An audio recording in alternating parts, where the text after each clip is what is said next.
I want to take you all on a little journey, and let's maybe take a moment to take a deep breath and think about nothing, the nothing, the non-dualistic plane of consciousness that we do all come from. Whether we have incarnated in the past, whether you believe in reincarnation or not, we all came from the divine, whatever your definition of divinity, the creator, the prime creator, the goddess, whatever it is that you have a belief on this dimension of reality, we still came from that one source of all things. And as we were in that source of all things, we felt love, we felt at peace, we felt connected to every physical planet, every dimensional aspect of the universe. We felt connected with every emotion. There was no separation of planet, no separation of state, no separation of city, no separation of person, for we all are stemming from the one soul, the one source. And it is fair to say that we are all now here on this planet pieces of that one soul. We are all aspects of the one soul, the source of all things.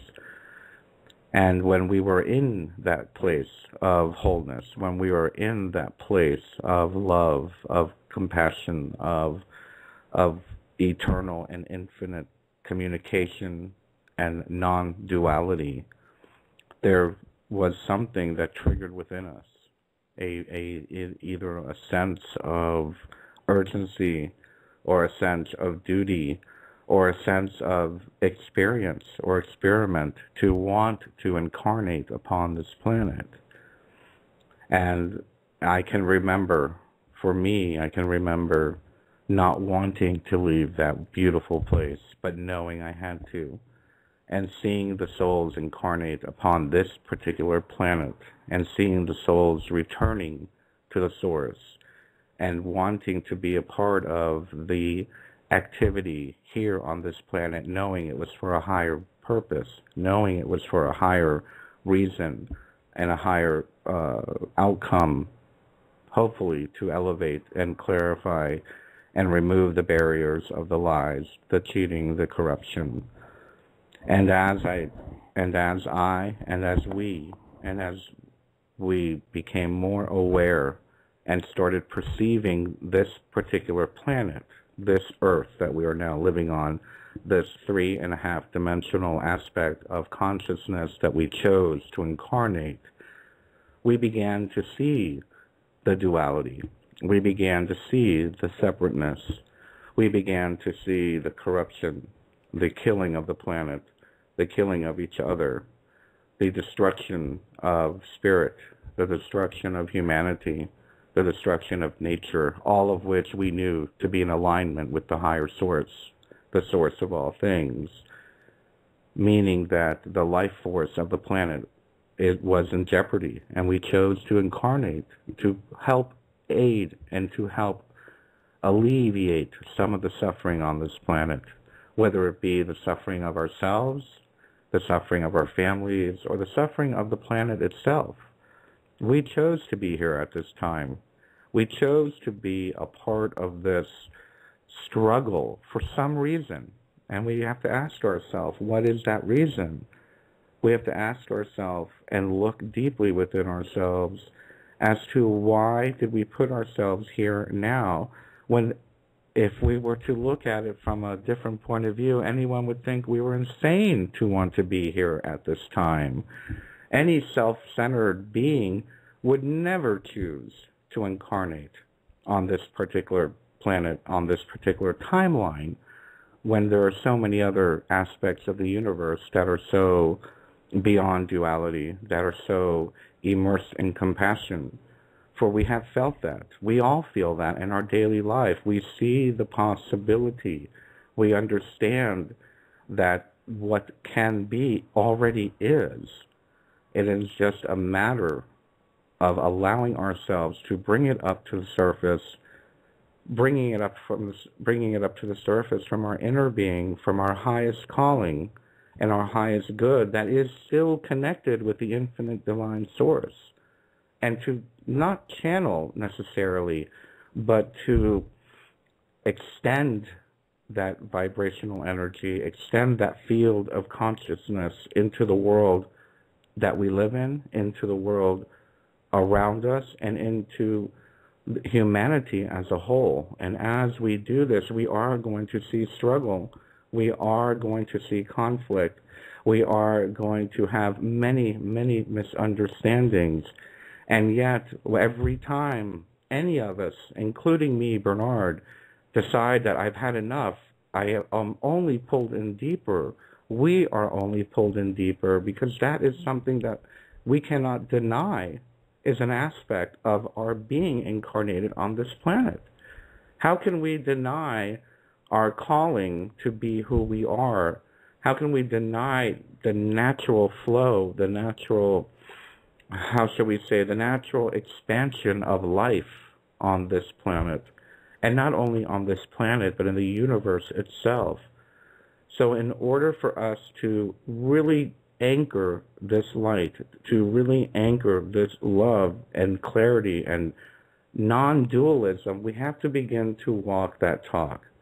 And as we begin to walk that talk, we are going to be confronted again with more disharmony, with resistance. We are going to be confronted with those who are scared. We are going to be confronted with those that do not understand or choose not to understand not only our calling, but their very own calling, their very own identity and identification with that which is infinite, with that which is the source of all things.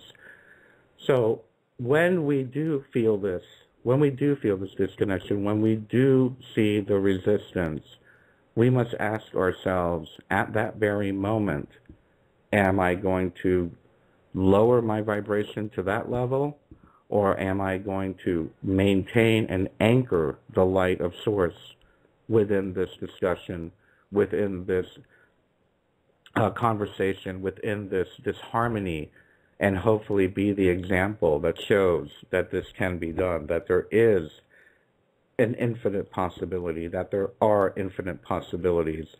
Am I going to reflect infinite possibility, or am I going to reflect the limits that have been created by those who choose not to allow the expansion of light on this planet? So with that being said, it is probably a wonderful, wonderful time right now to place your hand over your heart, for all of you that are listening, and just take a deep breath and listen to what your heart is telling you, and perhaps ask for some guidance your very self on what is the next step for you, what is the attitude that you will want to convey when you are faced with resistance.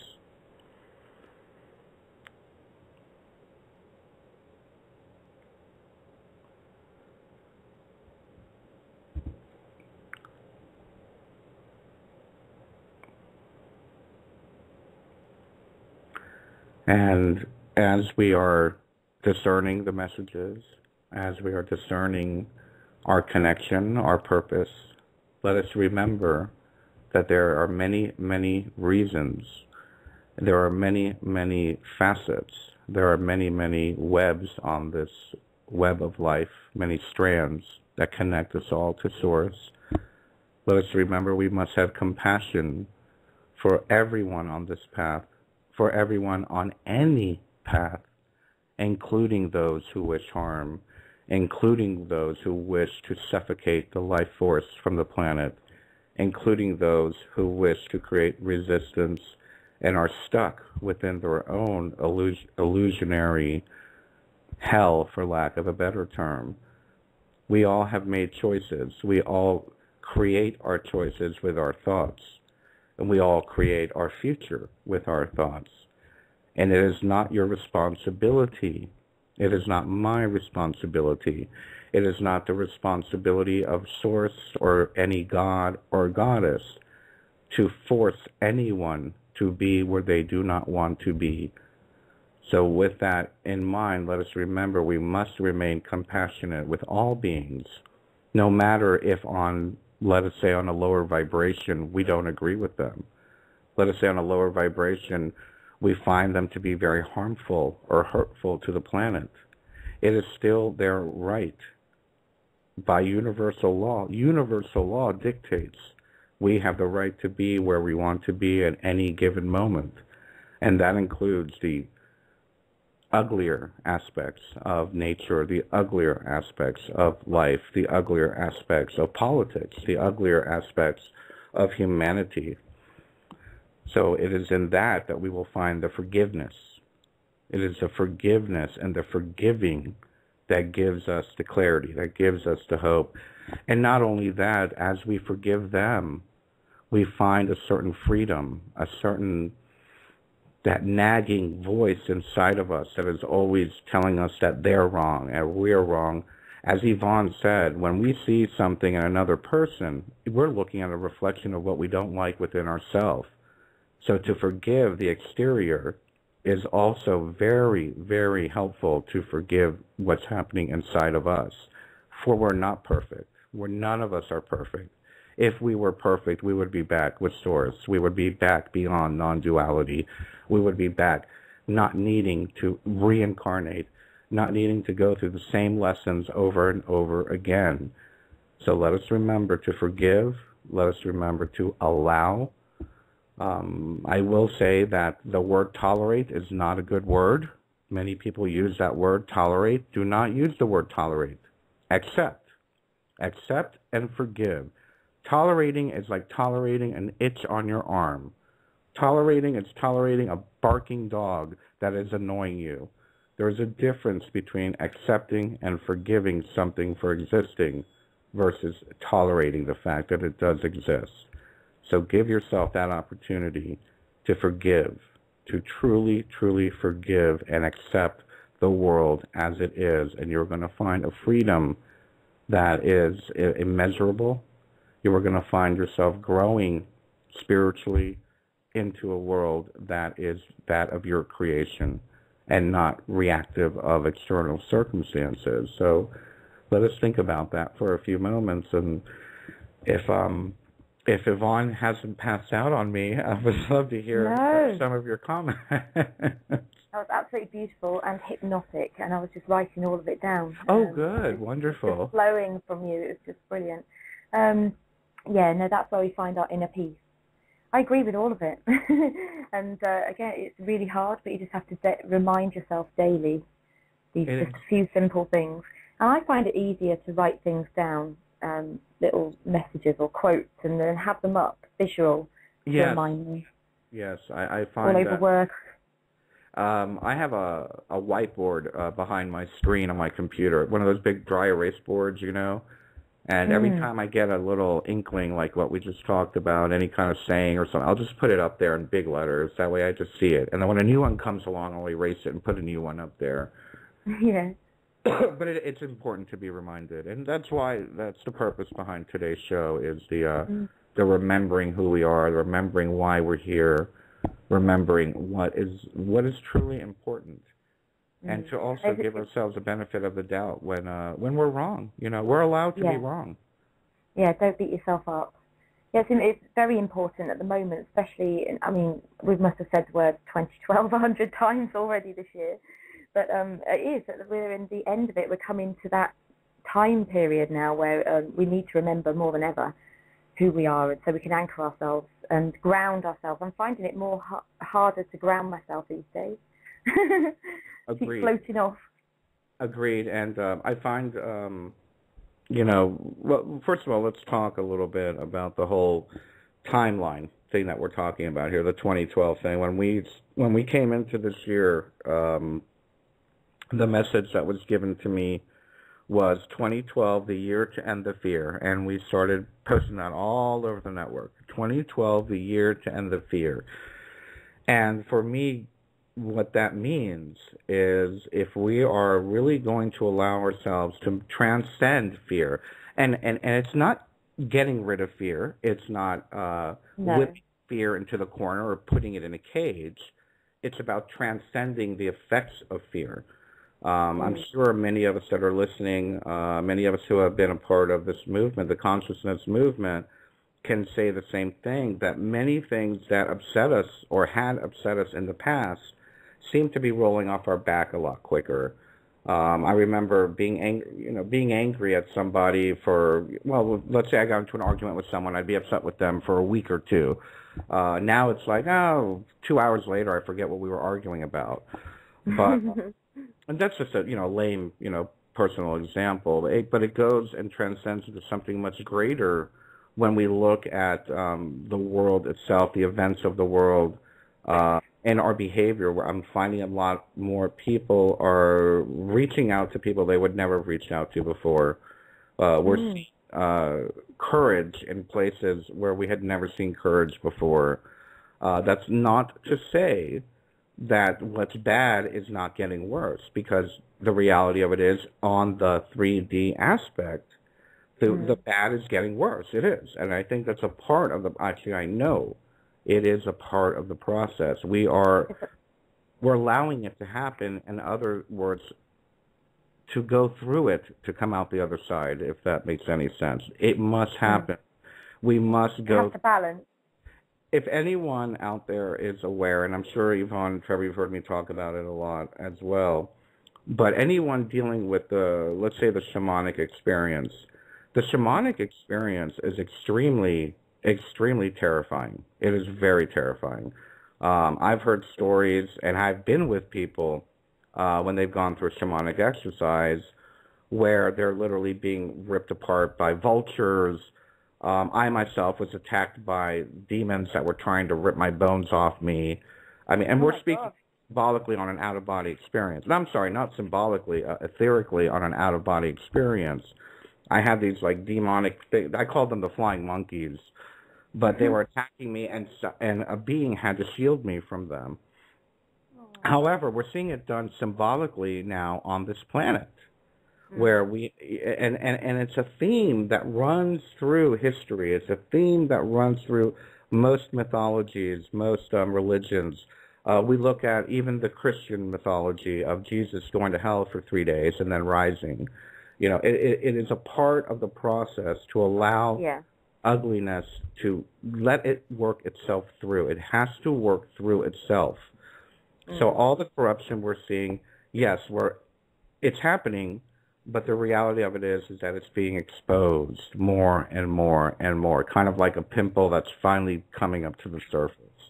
We're allowing it to happen. We need to allow it to happen, but no, there's this strange, the strange feeling of peace for me when I see something bubble to the surface. It's like it's gotten so bad now everyone has to know about it.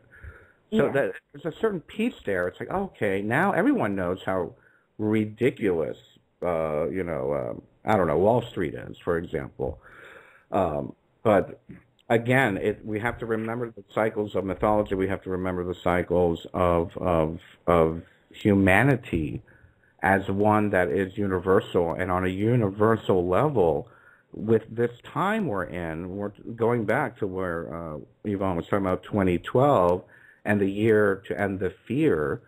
This is an opportunity for us to really move into a very, very high density, to release some of the heaviness, and to move us into a chance where the entire planet has the opportunity to have clarity, to be awakened, and to move out of the present paradigm as it even gets even worse. So all these stories we heard about, the end of the world, and I'm not denying what's happening. There are earth changes. We see what's happening in California today. I don't know how bad it's going to get, but they've had a couple hundred earthquakes in the last 24 hours. It's pretty intense happening out there right now. So there's all kinds of actions that either the planet is taking or the universe is taking. And as we're talking about the universe and the planets, I can't help but want to throw in what we talked to with our friend Bikbai from the Dogon tribe about the relationship, the duality. You know, there is a connection not only to expand our consciousness, not only from ourselves awakening or our planet awakening, but our relationship with the other planets and the other galaxies that are around us. You know, this energy is not concentrated just on Earth. This is happening all over the universe as well. 2012, or this era, is not just happening on Earth. It's happening on Mars, it's happening on Jupiter, it's happening in the Andromeda galaxy, on the Arcturian, the Pleiades, all of this, and we're all connected. We have to remember that we are all connected. So the vibration and the energy there is a dance going on. There's a dance going on with us, with the universe, and between the realms of consciousness. If we look at quantum physics, and I know many people don't enjoy talking about science, but on a quantum level, there is a relationship going on between the dimensions as well. And I can't help but want to share that my definition of removing the veil, we talk about removing the veil or the veil lifting, is that interplay between the different dimensions, that the veil seems to be lifting. The veils are lifting between the dimensions. The veils are lifting between the lower, the middle, and the higher vibrations in order for us to really become fully whole beings and to be fully, I don't want to say integrated because that's not the word I'm looking for, but fully immersed in the experience of being human and fully immersed in this experience that we call being human. But being human where? Being human, do you want to be human driving a Cadillac on a yacht? Do you want to be human living in poverty? No, we want to be human living in joy and prosperity and in fullness and in love and in compassion. And you see it so much. You see it so much. Right now we're seeing it especially. I think I'm a very good example, actually, of someone who can live on so little and still be so happy. You don't need to live in a condominium on Park Avenue, and you don't necessarily need to live in a hut in the forest to have everything you want. It's all a matter of attitude and seeing the goodness that is in life and seeing and having that vibration and gratitude of being immersed in this moment and being immersed in it with love and joy and compassion. I think that's a very, very big part of it. Any comments? Because we're almost out of time for the segment already. My goodness. Oh, wow, it's flying. Anyway, we are already at the top of the hour, and I want to thank everybody for listening. We have another half hour, and we're going to continue this discussion and this talk. I'm hoping that we'll get some more messages coming through, and I guess I might as well come out of the channeling closet. I'm kind of doing a little trance work today, and that was the big surprise. I have been in contact with the emissaries of light, and I'm trying to let them speak a little bit today. So if I don't sound quite like myself, that's why. Anyway.